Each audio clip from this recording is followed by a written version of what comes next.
Hello, boys and girls. We're going to continue our study on topic 7. The title is Past, Present, and Future. We had already looked at these pictures of how phones used to look when they were first developed here in our country, and then present day cell phones, and then this last picture of the future, shows a way that possibly we will be communicating with people on other planets. When astronauts go from our planet to the moon, they're now traveling to Mars, so there'll be ways to communicate. I wanted to share with you today also a type of phone that was first used. This is a old cell phone. It's about 30 years old. I want you to notice the size of it because the cell phones used to be big. You had to flip it open. You talked into this part. Here's where you dialed.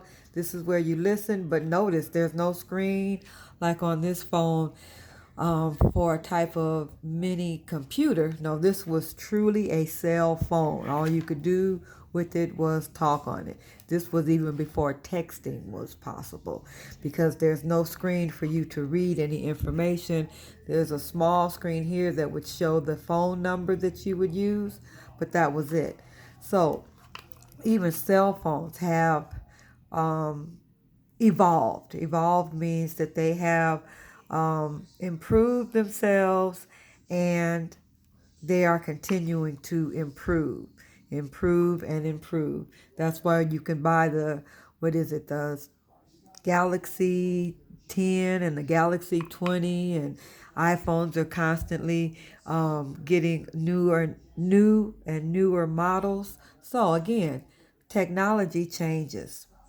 Now, we are going to continue to talk about why is the past important. Well, if we talk about learning from the past with cell phones, we can see that technology has learned from the past in order to make changes and improvements in the future. So we can learn from what has happened in the past. Now, our story today, and I want us to really pay attention to this story. It's going to talk about school days. Schools have even changed over the years. If you look at this picture,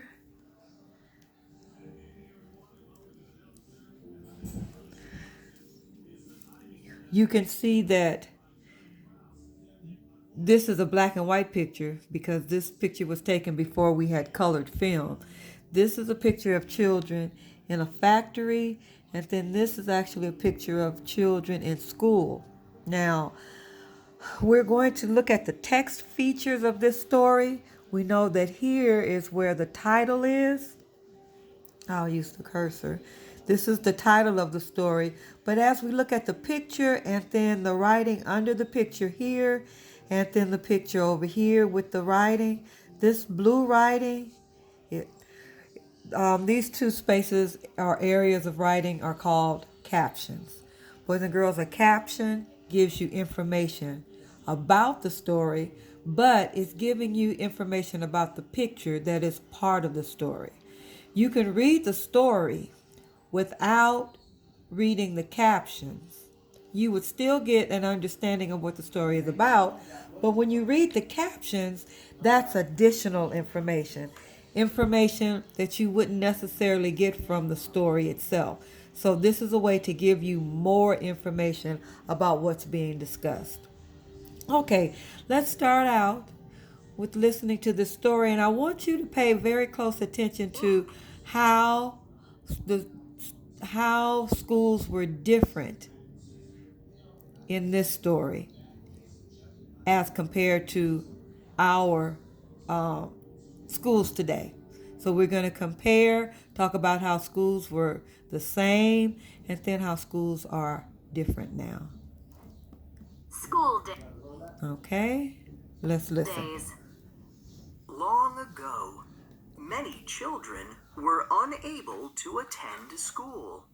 Their families needed them to work in factories or on their farms. In the 1800s, many schools consisted of one room. Some very young children didn't get to go to school. They went to work instead. In a one-room schoolhouse, the younger students sat up front, and the older ones sat in the back. One teacher taught children of all ages reading, writing, and math. Students dipped pens in ink to practice their ABCs. They learned poems by heart to recite to the class. Poor schools just had a few old books and no heat.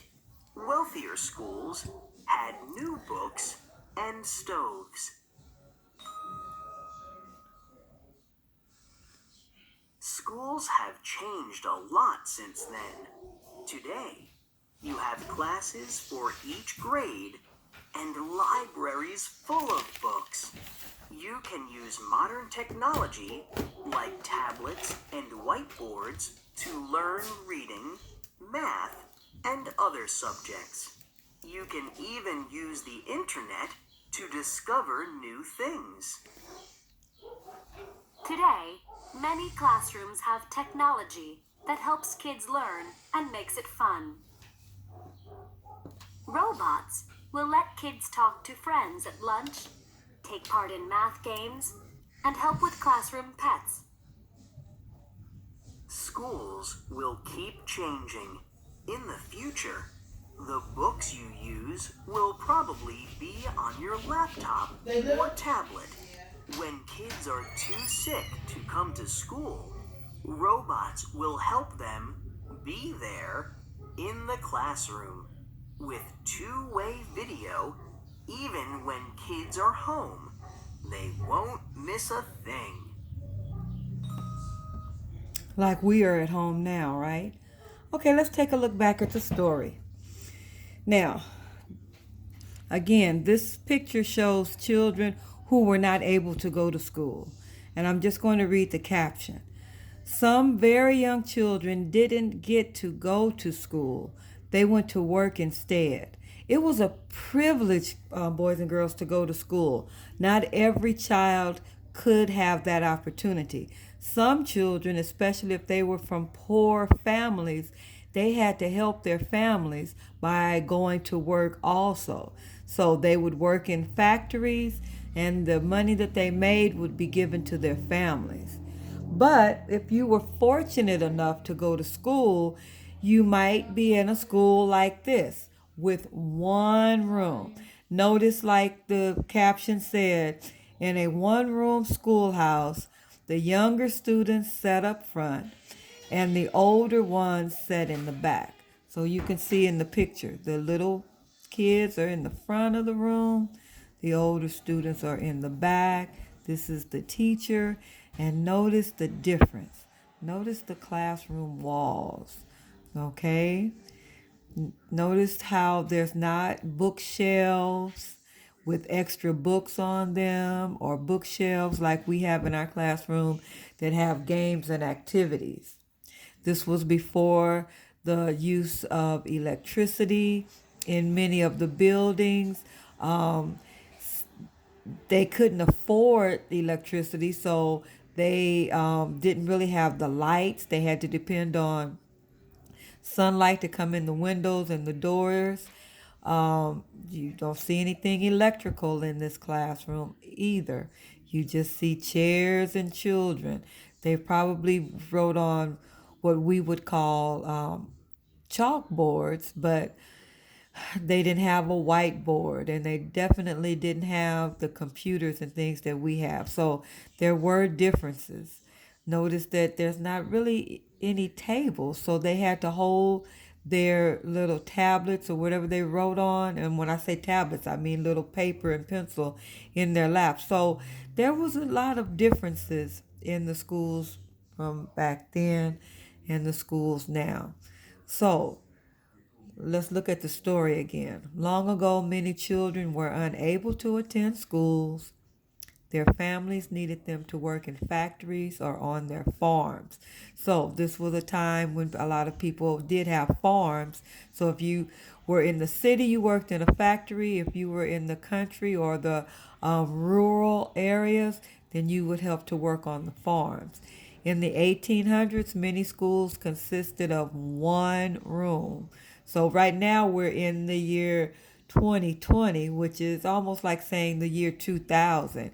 We're talking about 1800. So this is like 200 years ago. This is how children were expected to work or either go to school.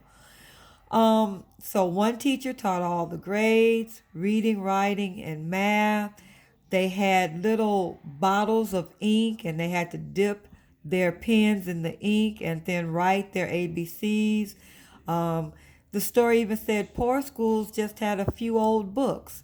So if you think back to when we were in class and we had our book bags, you had at least 4 books in your book bag, and everybody had that number of books. And then we had our shelves in the back of the room for our classroom library, and there were at least 100 books in that library. So schools have changed over the years because now we even have access. We have the ability to have more books.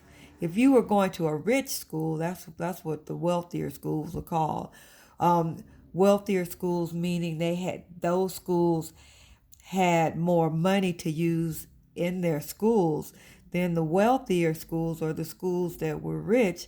They did have new books and stoves, which means that was a type of heater.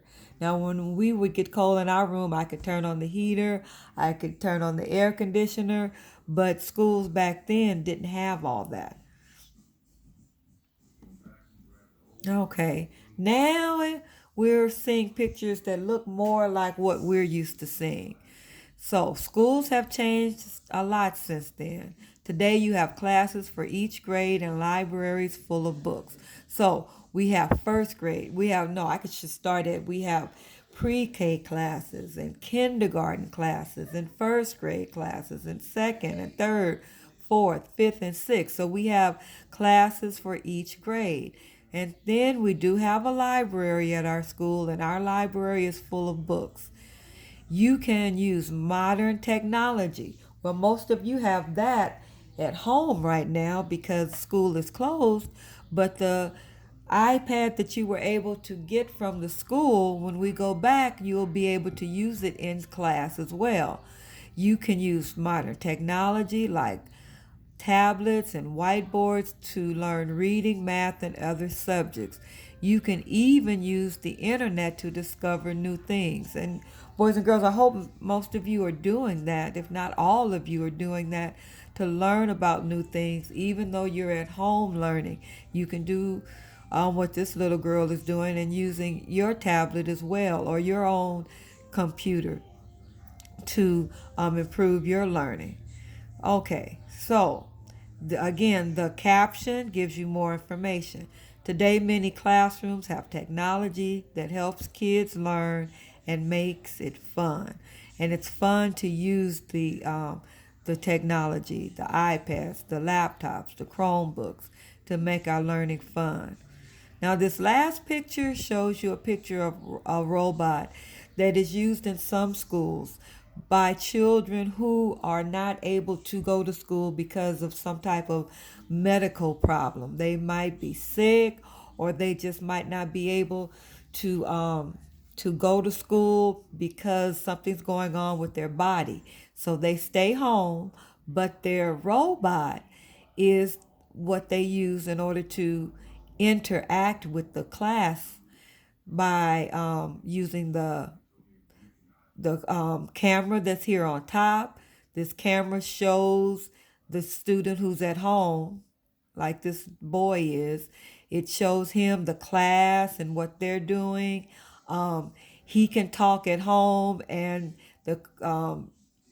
this computer type of robot is able to let the children hear what he is saying as well as he hears what they say. So it's a way for him to be in school but not actually be there. So again, technology is really, really making a difference. Robots will let kids talk to friends at lunch, take part in math games, and help with classroom pets. So, even though the kid that's using this robot is not in the classroom, it's almost like he's there because he can see everything and feel like he is a part of everything. So, school days. School days have changed from how school was back then and how school is now. Now we really depend on technology in our schools. Back then, they didn't have that type of those types of things to use. Okay, today on your parent planner page, I'm going to ask you to review this story because I'm making this book available for you through Benchmark. So let me show you. When you go to your Clever, you go to Benchmark. I'm going to put this book, Mentor Read Aloud, on your assignment page so that you can take a look at the story that we just read and then the stories from the past. I'm also going to ask that you do a writing today. Now, your writing can take place on just a regular sheet of paper, or I know some of you, many of you have a notebook that you've been writing in. So, what you're going to write about is this.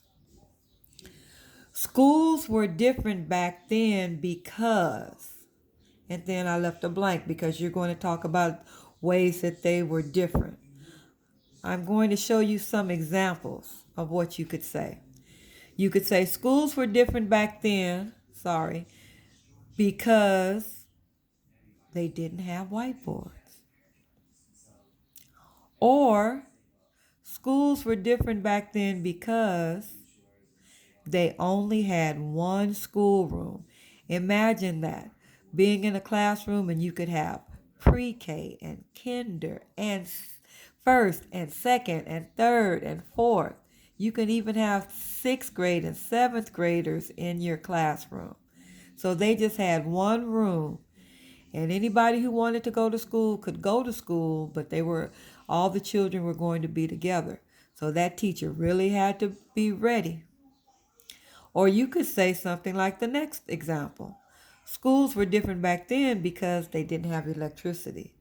And that means that they wouldn't have electrical things to use, electrical devices like computers. And then my last example says schools were different back then because they didn't have libraries in their classroom. Or even they didn't have a library at their school. Usually if they were in a one-room school, that means there was only one building. So it was not a big area. Oh, and I just thought of something else. Schools back then didn't have playgrounds where you had like the apparatus and the basketball court and the handball court. They didn't even have a school cafeteria. Imagine that. If you went to school back then, you needed to bring your own food. No food was being served at school. So if you wanted breakfast, you had to eat breakfast at home. If you wanted lunch, you had to bring your lunch with you. So that's another way that schools were different. All right, so I'm putting that sentence writing prompt on your page for today's lesson. So please make sure you do get that done and hold on to it in your notebook or put it somewhere safe, because you will probably have to show evidence. I'm asking that, if possible, that you do take pictures and send them to me through our class tag platform, and your parents can help you do that to make sure that it gets done. All right, boys and girls. Today's lesson is on school days, and I gave you a writing prompt to complete. We are still in this unit of past, present, and future. I want you to think about continue to think about how things have changed and how things have improved because of what we've learned from the past. All right? Okay. I hope the rest of your day is a good one, and I'll see you in our next lesson. Take care and be safe. Bye.